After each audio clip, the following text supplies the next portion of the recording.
Bueno, hace ya varios meses, este 10 de enero estaba marcado en el calendario como una fecha que podría complicar a los venezolanos y también poner los ojos del mundo, porque en un ratito más va a jurar nuevamente Nicolás Maduro como presidente de Venezuela. Queremos analizar lo que está sucediendo en ese país y para eso nos acompaña acá en el estudio Romer Rubio, analista político venezolano, que le damos la bienvenida. Gracias por estar aquí. Muchas gracias a ti por la invitación. Bueno, ¿cómo analizan lo que ha sucedido en las últimas horas? Vimos ayer, sobre todo en Caracas, a muchas personas en las calles manifestándose. ¿Sirve de algo ese levantamiento popular? Mira, efectivamente, el día de ayer se realizaron no solamente manifestaciones en Caracas, sino en más de 150 ciudades y pueblos de Venezuela, además sumada en las principales capitales del mundo donde se encuentra concentrada la mayor cantidad de venezolanos que han salido forzosamente de nuestro país. En efecto, el día de hoy es la juramentación. Lo que correspondería por derecho es que el presidente electo por la gran mayoría de los venezolanos, que fue Edmundo González Urrutia, tomara posesión del cargo, pero a través del control político y militar del régimen de Nicolás Maduro, todo estaría preparado para que ellos, a puerta cerrada, puedan realizar este proceso. Romer, ¿y cuánto se parece este Nicolás Maduro al que juró por primera vez hace ya 12 años? Va a juramentarse hoy día por su tercer mandato, no democrático, por cierto, si lo han dicho todo, pero ¿se parece en algo la actitud, el carácter, la forma en que gobierna Venezuela este Nicolás Maduro, el de 2025, con el de hace 12 años? Mira, Nicolás Maduro es una persona que nunca ha tenido un liderazgo de origen. Recordemos que además en el proceso electoral en el cual él, unas elecciones cuestionadas, asume el poder, fue producto de una decisión de Hugo Chávez de decir, esta es la persona que yo dejo como encargado para seguir ese proceso revolucionario. Ese fue un proceso electoral, además donde hubo inconsistencias numéricas electorales, pero fue un pequeño margen, por lo que era difícil poder demostrar de que había un fraude electoral.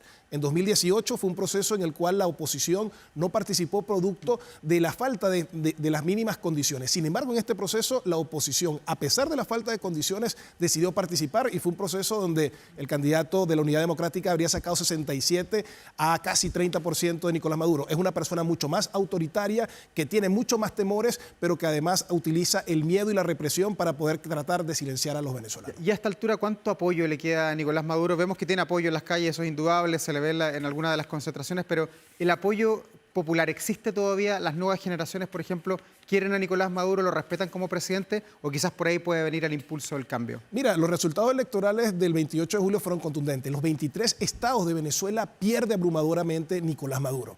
En cada uno de los procesos o de estudios de opinión, en todos los grupos etarios estaría siendo derrotado por además una persona que era nuevo para el escenario político. Edmundo González es una circunstancia política producto del desconocimiento de la voluntad de las primarias que había elegido a María Corina Machado como la candidata de la unidad, y sale él como un outsider, y bueno, Nicolás Maduro pierde por esa brecha ante un desconocido. Es una persona que hoy no cuenta con ninguna base popular, ciudadana de acompañamiento, y lo único que le queda es el control militar. Ya, a propósito de eso, del control militar, ¿es tal el control militar, controla el 100% de las Fuerzas Armadas, o todavía uno podría pensar que a lo mejor puede haber disidentes? Acá en Chile conocimos mucho, por ejemplo, el caso del teniente Ronald Ojeda, que finalmente fue secuestrado y asesinado en nuestro país. Él era un militar disidente de Nicolás Maduro. ¿Pueden haber más Ronald Ojeda hoy día que eventualmente levanten las armas y se renieguen a juramentarse frente a la nueva autoridad? Mira, todo indica que el gran poder que tiene Nicolás Maduro es en la élite de los cuerpos militares. Recordemos que en el proceso electoral del 28 de julio, la orden que dio, digamos, el comando del régimen era que no entregaran las actas a los testigos electorales de la oposición. Y la oposición logró el 85% de las actas. Es decir, que estamos hablando que muchos militares se hicieron a un lado ante esa autoritaria medida y permitieron que esas personas tuvieran acceso a esas actas. También hubo un manejo de muchos militares y cuerpos policiales que los fueron cambiados y reubicados a otros centros de votación para tratar de amenazarlos y ver por quién votaba, y en esos centros de votación también perdió Nicolás Maduro. Entonces, no necesariamente existe un control, pero yo creo que ellos tratan de actuar a través del miedo, y uno de los grandes desafíos que tiene la oposición en este proceso electoral es tratar de que esas personas que hoy no están con Nicolás Maduro den un paso y que se pongan a derecho con la Constitución y las leyes venezolanas. O sea, tú eres de los que no descarta que eventualmente pueda haber una insubordinación al poder político en este caso. Yo soy de los que cree que solamente puede hacerse un tránsito hacia la democracia si una parte de ese poder militar le da la espalda al régimen de Nicolás Maduro. Solamente por ahí ves la salida, no tiene nada que ver con la comunidad internacional. Yo creo que hay muchos elementos, pero ese es el elemento faltante para que se pueda dar esa transición. Porque está la comunidad internacional, hay los apoyos suficientes como lo han habido en otros procesos, hay un apoyo ciudadano que se ha manifestado en las calles y en las urnas electorales, pero ese sería el elemento faltante. ¿Y cuánto se parece el apoyo de ahora o el movimiento internacional que ha habido habido en torno a Venezuela con el que hubo en el 2019 cuando estaba Juan Guaidó, cuando Chile también prestó mucha ropa al movimiento venezolano. ¿Hoy día es más o es menos la atención mundial, la forma de aproximarse de los líderes políticos en torno a lo que pasa en Venezuela? Yo creo que el escenario internacional es distinto. Es distinto porque de alguna forma ¿Para existe bien o más para mal? por un lado existe más prudencia por parte de algunas de las autoridades, porque precisamente ese escenario internacional que le daba ese piso a Juan Guaidó prácticamente lo cercó como un canciller o como una persona que estaba como muy alejada de lo que pasaba en Venezuela. Y ha habido un poco más de prudencia, además que geopolíticamente la región hoy no está tan derechizada como si yo estaba en el año 2019, pero por otro lado también existe más conciencia por parte de los sectores progresistas de que definitivamente en Venezuela hubo un fraude electoral y de que no existe un ápice de democracia. Ya, pero a esta altura, ¿de qué sirve la foto? Por ejemplo, anduvo de gira Edmundo González, dice que hoy día va a llegar a Venezuela además, pero él estuvo con Javier Milei en Argentina, estuvo en Uruguay, estuvo en Centroamérica, llegó incluso a ser recibido por el presidente de los Estados Unidos. ¿Eso sirve de algo hoy día o esas fotografías quizás quedan para la historia, para ser difundidas en internet nomás? Mira, el día miércoles estuvimos reunidos con Juan Pablo Guanipa a través de Zoom, que es uno de los líderes que está llevando conjunto con María Corina todo este tema a nivel nacional, y él decía que esa foto de los venezolanos saliendo en Argentina fue también un motivador para que muchos venezolanos dentro de Venezuela dijeran hay que salir a las calles y es este el momento. Yo creo que todo suma al final y es importante que nosotros dentro de este contexto internacional sintamos ese apoyo y que esa presión también sea parte de estos elementos. Pero insisto, solamente si existe una erosión de ese control bélico, nosotros vamos a poder generar un mayor espacio para que se pueda materializar la transición hacia la democracia. Pero para darle mayor fuerza a esto quizás faltan más apoyos de gobiernos importantes. Por ejemplo, no hemos visto un apoyo nítido o prístino de parte de la Unión Europea, tampoco del Reino Unido, que son gobiernos emblemáticos del planeta, y sin embargo la diáspora venezolana hoy día una vez mucho mayor que la que hay provocada por la guerra de Ucrania o por los conflictos en Siria. ¿Hoy día ustedes desearían tener ese apoyo? ¿Cambiarían algo si hoy día Europa se cuadra con Venezuela y con los opositores? Mira, yo creo que el rol de Europa es importante, evidentemente, por esta estrategia geopolítica. Sin embargo, ellos han asumido una posición de prudencia que esperamos que frente a la juramentación irrita de Nicolás Maduro pueda cambiar. Sin embargo, como te digo, todas esas presiones suman. Yo creo que el rol que ha tenido Chile ha sido un rol interesante, pero hace falta dar un paso más allá, porque no es solamente no reconocer que Nicolás Maduro se robó las elecciones, sino que también hubo un ganador legítimo, contundente, que en este caso es Edmundo González. Desde ese punto de vista, ¿ustedes ponen expectativas a lo que ha hecho Estados Unidos? El presidente electo Donald Trump, que asume el próximo 20 de enero, sí reconoció a Edmundo González como presidente electo. ¿Ayuda en eso algo? ¿Podrían haber eventualmente sanciones de Estados Unidos a Venezuela que ayuden a destapar esta crisis? Mira, no solamente es un tema de sanciones, yo creo que también es un tema de presión geopolítica.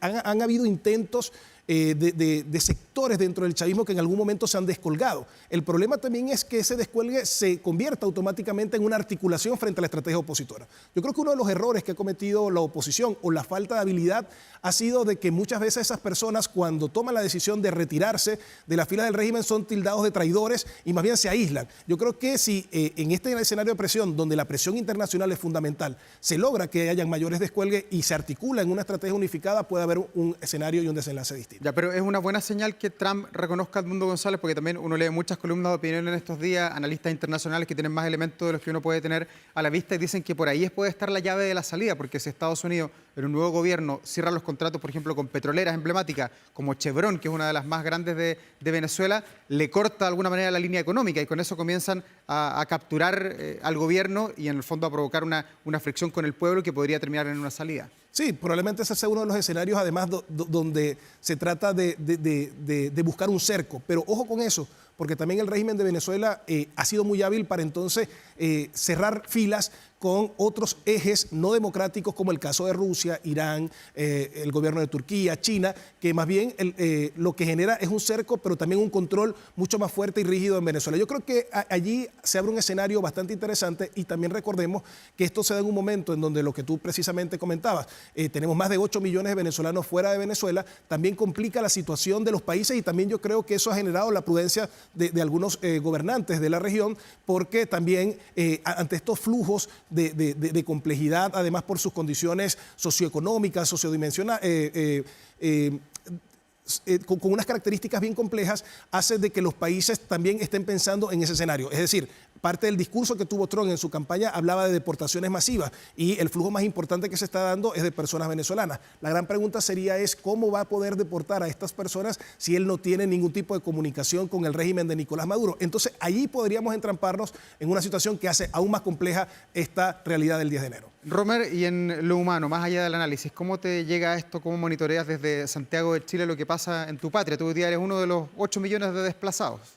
Mira, siempre uno tiene la esperanza. Y cuando uno se presenta en estos escenarios, uno se debate entre decir lo que cree y lo que quiere. Y yo lo que quiero es que nuestro país pueda relanzarse, reimpulsarse, pueda regresar a la democracia y que después los desafíos sean de cómo se regresan todos los que quieran a nuestra patria a reconstruirla. Yo creo que esa esperanza está intacta. Creo que el liderazgo de María Corina Machado ha permitido reaglutinar la esperanza, la fuerza y la vocación democrática que tiene el pueblo venezolano. Pero si cae Maduro, ¿tú crees que muchos venezolanos quisieran volver a un país que va a tener un desafío difícil de levantarse? Mira, ahí van a haber etapas, ¿no? No es lo mismo el venezolano que salió al principio, que ya tiene 8 años, que tiene 10 años ya arraigado en un país, como el que recientemente está saliendo en altos niveles de pobreza. El venezolano que todavía no se haya estabilizado en los países donde está residiendo dirá, bueno, para pasarla mal, la paso mal en Venezuela hasta que se pueda restituir porque ya habría un punto, habría un camino, una hoja de ruta. El venezolano que ya se encuentra establecido podrá hacerlo en un mediano plazo o simplemente no hacerlo, pero ya el hecho de que tú puedas viajar a tu país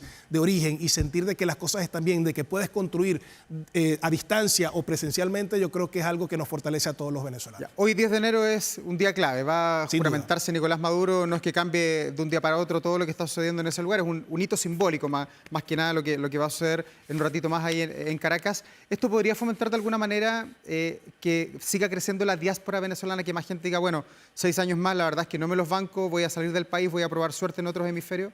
Claro, ese es uno de los escenarios en el supuesto de que Nicolás Maduro logre perpetuarse en el poder a partir del 10 de enero en un tercer mandato.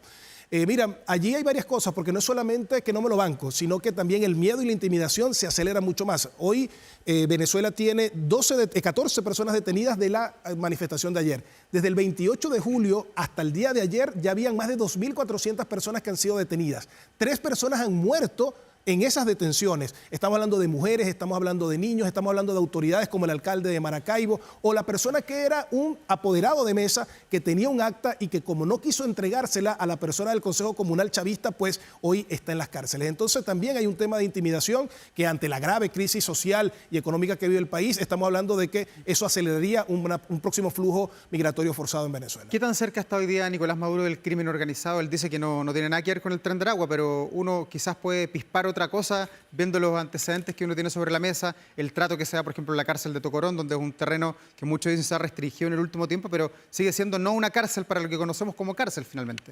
Mira, en el caso de Ojeda, los antecedentes que se han hecho públicos, una de las personas responsables fue empleado de una de las gobernaciones y un empleado además directo de confianza de uno de los gobernadores del régimen.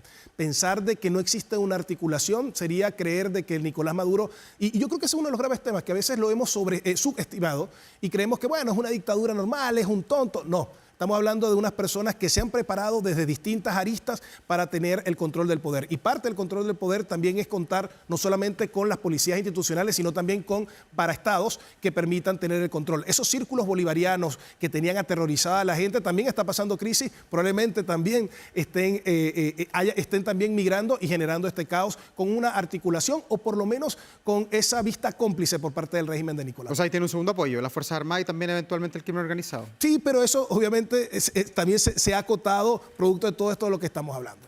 Romer, ¿cuánto se parece a esta dictadura, tal como lo ha dicho el presidente Gabriel Boric, de Nicolás Maduro, que va a jurar por 6 años más, con las dictaduras que ya vivió Latinoamérica, sobre todo en el siglo XX, para qué decir lo que pasó en Chile, Argentina, Perú, Bolivia, Brasil? Muchos países estuvieron con mano de hierro durante muchos años. Una de las más extensas fue la de Chile junto con la de Paraguay con Alfredo Stroessner. ¿Se parecen algo esta dictadura de hoy con la dictadura de los años 50, 60, 70 y 80? Mira, yo creo que los procesos políticos son hijos de sus propios tiempos y efectivamente comparar una dictadura en los años 80 con algo que está ocurriendo estamos ya en casi entre 2020 y 2030 son otros los elementos. Por ejemplo, el poder mantener los hechos de crueldad bajo un anonimato es difícil ante la difusión de las redes sociales. Venezuela, si bien ya hoy no tiene canales de televisión libres, porque los pocos que quedan privados están autocensurados o están muy medidos, tiene un tema de redes sociales. Sin embargo, ayer se reportó de que había una censura de varias redes sociales por parte del régimen. Entonces, para ellos es mucho más difícil. Y también hay un tema que está asociado a cómo la comunidad internacional también puede generar mensajes y puede entrar dentro de este proceso. Sí, por supuesto, en Venezuela hay un régimen autoritario que tiene secuestradas las instituciones, que abusa del poder y que a través del miedo trata de silenciar, pero hay un mundo que puede ver las cosas con mucha mayor facilidad de lo que se veía en esos tiempos en donde las dictaduras de alguna forma se conocía lo que ocurría luego que culminaban sus procesos autoritarios. Claro, hoy día hay que decir que a Venezuela no puede entrar la prensa, no hay ningún periodista chileno en Caracas hoy día monitoreando lo que allí sucede. Más allá de eso, Romer, ¿cuántos amigos le quedan a Nicolás Maduro? Hemos visto que ha perdido el apoyo a nivel internacional, la amistad que tuvo en algún minuto muy amistosa, por decirlo de alguna manera, con Petro, con Lula se ha disipado, pero le quedan otros grandes aliados a nivel mundial.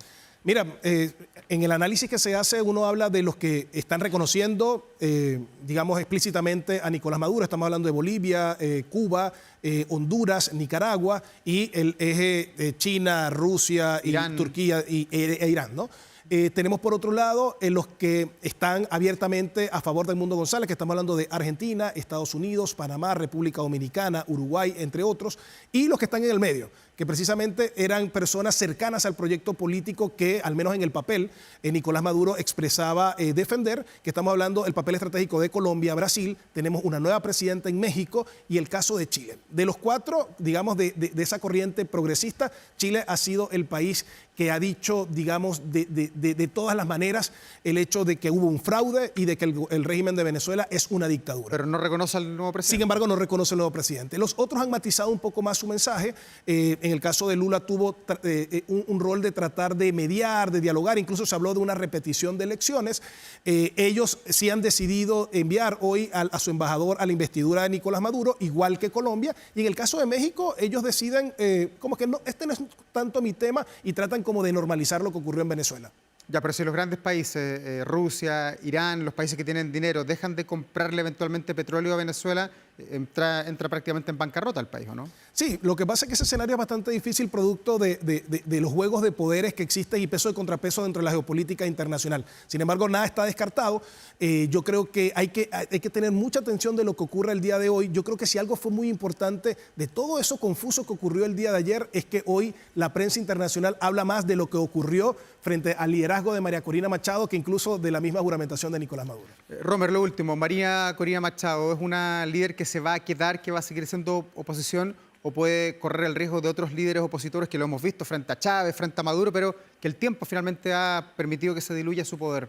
Mira, yo creo que María Corina Machado, su gran fortaleza ha sido la coherencia y persistencia durante este proceso.